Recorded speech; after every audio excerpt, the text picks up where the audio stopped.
Lalu apakah perdamaian di Palestina akan segera terwujud? Kami bahas bersama peneliti Center for Strategic and International Studies atau CSIS, Muhammad Wafa Karisma. Mas Wafa, selamat petang. Selamat petang, Mas. Mas Senang di Wafa, sini. kita tahu bahwa sudah lebih dari 150 negara mendukung kemerdekaan Palestina, tetapi faktanya masih ada serangan di Gaza. Apakah menurut Anda dunia serius untuk kemudian memerdekakan Palestina?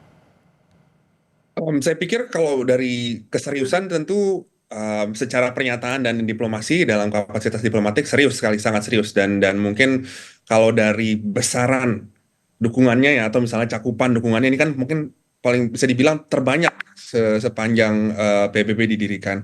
Tetapi tentu ketika disebutkan sebagai keseriusan, metode-metode seperti apa yang bisa digunakan, itulah yang kemudian menjadi ada gap, ada jarak.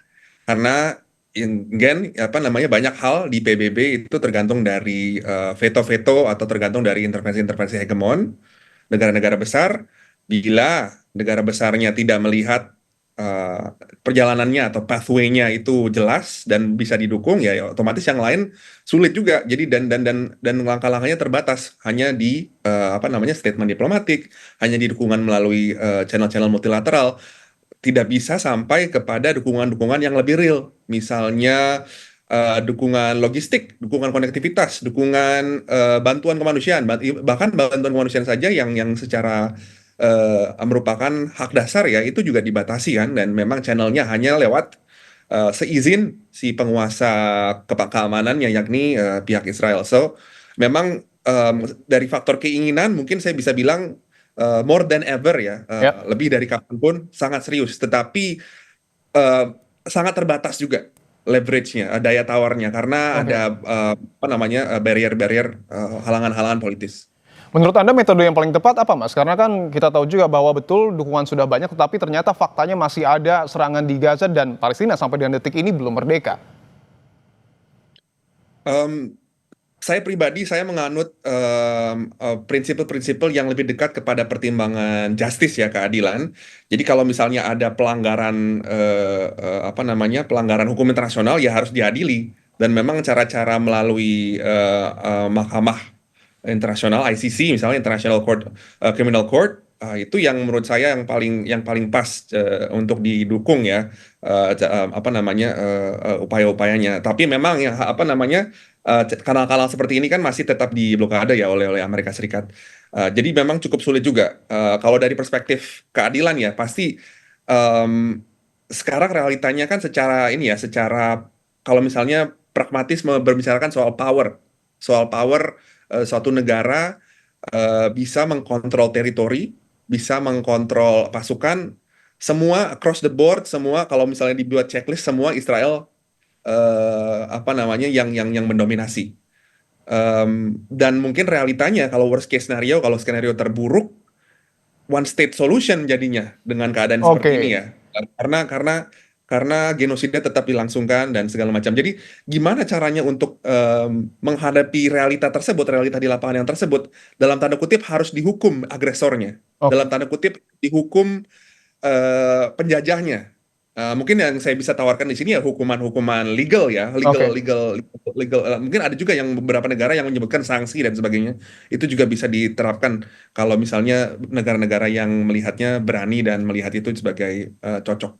Oke, bahwa kita tahu juga dalam beberapa waktu terakhir nampaknya juga Presiden Amerika Serikat Donald Trump sudah memberikan proposal ada 20 poin yang kemudian ditawarkan kepada Hamas. Menurut Anda dalam proposal tersebut siapa yang paling diuntungkan?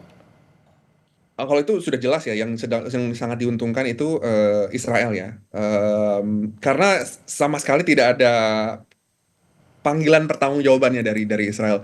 Mereka dalam framing itu ya, dalam framing peace plan-nya, mereka menjadi pihak korban yang kemudian apa namanya menderita dari serangan terorisme, yang dianggap terorisme oleh apa namanya di Oktober, dalam 7 Oktober 2023. Dan kemudian yang menjadi pihak yang bertanggung jawab beban kesalahan perangnya itu sepenuhnya di tangan Palestina, karena mereka yang menjadi seperti eh, pihak bandel yang perlu dikontrol, perlu menyerahkan segala macam apa namanya kontrol teritorinya. Dan saya bukan bicara soal Hamas saja, tapi juga bicara berbagai macam fabrik dari masyarakat di sana, warga Gaza secara keseluruhan ya, mereka yang kemudian dipanggil untuk bertanggung jawab gitu loh, untuk genosida yang terjadi. Tidak ada satu kata pun terkait pertanggungjawaban atau mungkin hukuman terkait genosida yang terjadi. Ini yang kemudian kalau dari aspek keadilan sangat disayangkan. Tentu kalau misal dari aspek geopolitik, dari aspek kemanusiaan ada pertimbangan tersendiri. Kalau aspek kemanusiaan tentu semua ambang batas kita sudah sangat ini ya sangat apa namanya teruji dan tentu kita semua mau penderitaannya diakhiri besok kalau bisa atau mungkin hari ini juga. Tetapi ya itu tadi kalau dari hal-hal soal keadilan, peace plan-nya sendiri itu yang perlu apa namanya dilihat lebih lanjut karena ya selama ini pengorbanan misalnya dari wartawan yang di sana yang ditarget atau misalnya pekerja medis itu kan semua perjuangannya untuk memanggil pertanggungjawaban dari Ya, agresor. Nah, itu yang kemudian tidak dijawab oleh oke, pistannya. baik. Karena pengorbanannya untuk apa nih jadinya? Baik. Baik, terakhir mungkin Mas Wafa, ketika memang proposal Trump ini menguntungkan Israel, apa yang kemudian harus dilakukan dunia termasuk Indonesia agar tidak menguntungkan satu pihak saja proposal ini?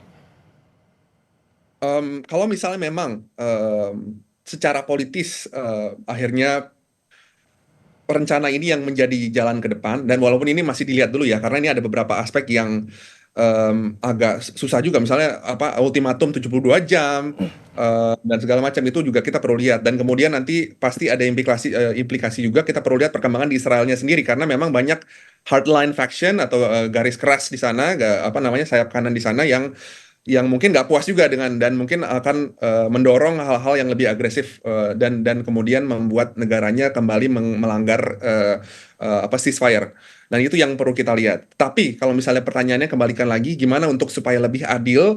Kalau gitu, kalau misalnya memang peace plan ini Baik, terpaksa harus menjadi karena memang itu yang disponsori oleh Amerika Serikat sebagai hegemon ya, ya, kita harus melihat situasinya beyond the peace baik, plan. Jadi perlu ada rencana-rencana lain oke, yang betul-betul menjamin Palestina tetap sebagai negara yang full fledged yang oke, mendapatkan hak sepenuhnya. Jadi tidak apa namanya tidak oke, baik, Mas membiarkan Wafa. situasinya terbatas. Itu yang tentu kita tunggu dari pergerakan negara-negara di dunia. Terima kasih peneliti CSIS Muhammad Wafa Karisma telah bergabung di Kompas Petang.